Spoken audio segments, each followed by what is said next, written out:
দরজা জানালা এরকম বন্ধ করে রাখছো কেন? গরম লাগে না?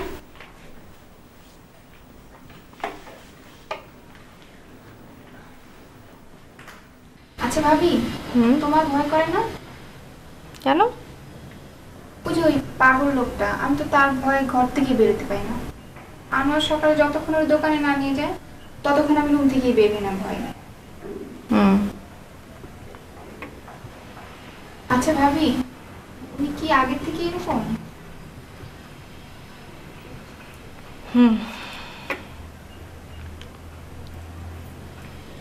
আচ্ছা উনি তোমার খুব দূর সম্পর্কের আত্মীয় না?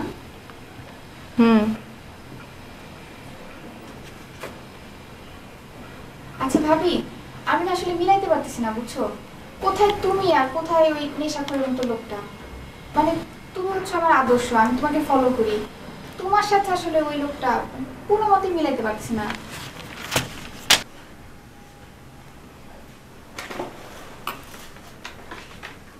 চৈতি, তুমি কি আমার আর মন্টুর মধ্যে কি ছিল এটা জানতে চাইতেছো? না না ভাবি, আমি তো ওরকম কিছু। চৈতি, আচ্ছা ঠিক আছে, শোনো। আমি যখন ক্লাস 10-এ পড়ি তখন মনে করো স্কুলে যেতাম, বাসা থেকে বেরোতাম, আমার বাসার সামনে রাস্তার মোড়ে এই ছেলেটা দাঁড়ায় থাক। আমি স্কুলে যেতাম, আমার ক্লাস টাইম ছিল মনে করো 10টা থেকে 4টা। যতক্ষণ আমি ক্লাস করতাম ওই স্কুলের বাইরে দাঁড়ায় থাকতো। স্কুল থেকে বের হতাম, বাসায় আসা পর্যন্ত সে আমাকে ফলো করতো। আল্লাহ, তাই? তারপর মনে করো আমার ইমোশনটা কাজ করা শুরু করলো, আমার একটু একটু ভালো লাগা শুরু করলো। তারপরে আমরা রিক্সায় ঘুরতে যাইতাম, রেস্টুরেন্টে খাইতাম, পার্কে বসে গান গাইতাম। পার্কে যেয়ে গান গাইতা? পার্কে বসে গান গাইতাম। ও আমার জন্য গান গাইতো, আমি ওর জন্য গান গাইতাম। গাছের চারপাশ দিয়ে ঘুরে ঘুরে গান গাইতাম। না না ভাবি, তুমি আমার সাথে ফান করতেছো। ফান না চৈতি, তুমি তো এটাই শুনতে চাইতেছিলে তাই না? শোনো, এই ছেলেটা আমার অনেক দুঃসম্পর্কের খালাতো ভাই। ও আমাকে ঠিক করে চেনেও না, আমিও তাকে ভালোভাবে চিনি না। এখন কেউ যদি একতরফাভাবে আমার জন্য পাগল হয়ে যায় তাহলে তো সেখানে আমার কিছু করার নাই। আমি তো তাকে বলি নাই যে আমার জন্য পাগল হও, তাই না? আমি নিজের দিক থেকে তো ঠিকই আছি।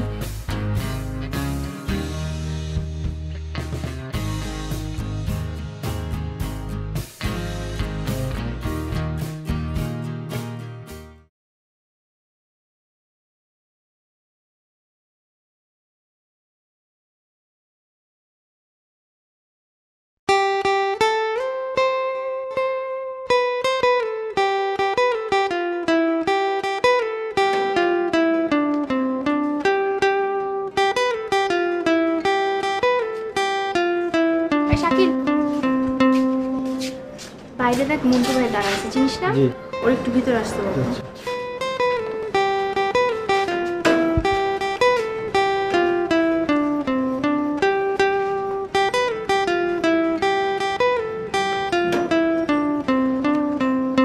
শাকিল কই?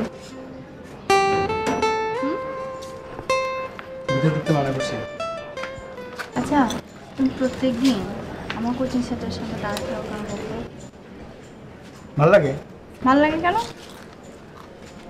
তুমি দেখতে ভালো লাগে না, আমাকে দেখার জন্য তুমি কোচিং সেন্টারের সামনে দাঁড়ায় থাকো।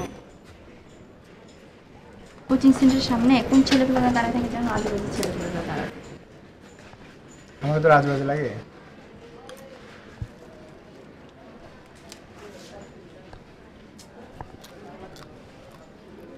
তুমি তাও দাঁড়ায় থাকবা?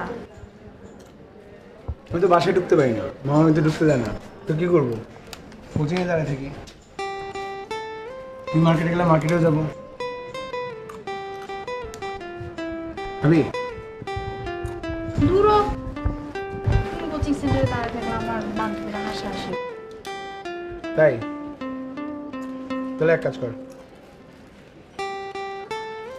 কালকে থেকে আমি আরো কিছু পোলাপাইন নিয়ে যাই। আমি তোরে দেখবো, ওরা তোর বান্ধবী দেখবে। তাও দাঁড়ায় থাকো না, দাঁড়াতেই হবে। হ্যাঁ দূরও। আচ্ছা শুনো, আব্বা যখন বাসায় থাকবে না, আমি তোমাকে ফোন দেবো, তুমি বাসায় এসে আমার সাথে দেখা করো, তাও কোচিং সেন্টারে দাঁড়ানো। বাসায় আসবো? বাসায়? মামা কিছু বলবে না? আবার না থাকলে আপনি যখন দোকানে যাবে আমি ফোন দিব, তুমি এসে দেখা করে তাই কোচিংয়ে দাঁড়াও না। শিওর? এক কাজ করি, কি? বাসায় আসি, কোচিংয়ে দাঁড়াই।